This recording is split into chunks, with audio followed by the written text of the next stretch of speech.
this is Brad Harvey with Harvey Investment Management, covering the market update for the first quarter of 2025. Just like we predicted at the end of last year, this year is certainly turning out to be pretty tumultuous. In fact, the first quarter was negative in the US stock market for the entire quarter. That is relatively unusual. So let's dig into the numbers. The Dow Jones Industrial Average for the quarter was down 1.32%.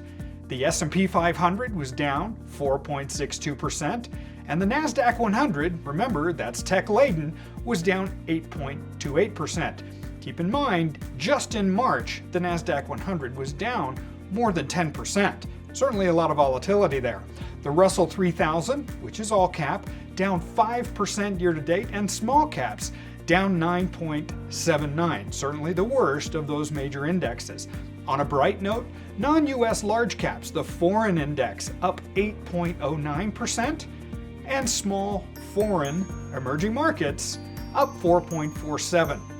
The 10-year Treasury yield was actually down 7.15%, so the Barclays Aggregate Bond Index was up 2.08.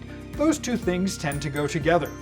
The long-term Treasury Index up 4.24, and the long-term zeros, these are going to be the most impacted by changes in the interest rate, of 5%.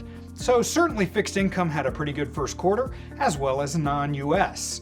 REITs, remember real estate investment trusts in the US, up 1.64. Broad-based commodities up 5.24, led by gold. Gold is certainly showing signs of life. Gold was up 19% in the first quarter. Oil was relatively flat, down 0.64. Interestingly enough, the dollar and its strength reduced greatly. It was down 3.95%. Let's call that 4.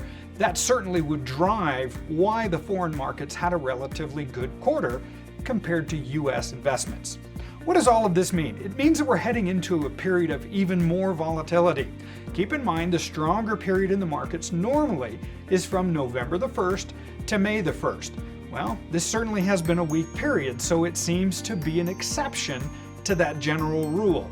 There is a lot of news that's coming out, there's a lot of noise that's coming out as well, but with tariff threats and trade imbalances and trade parity and foreign wars and all of those things that are coming in and clouding the day-to-day news, does it really matter?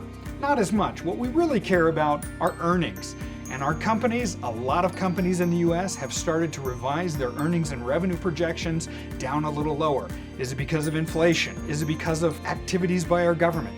We don't know, but remember, the stock market is a leading indicator of what people think those companies are going to earn in the subsequent quarters. So this is Brad Harvey with the first quarter update for 2025, Harvey Investment Management. Thank you for tuning in.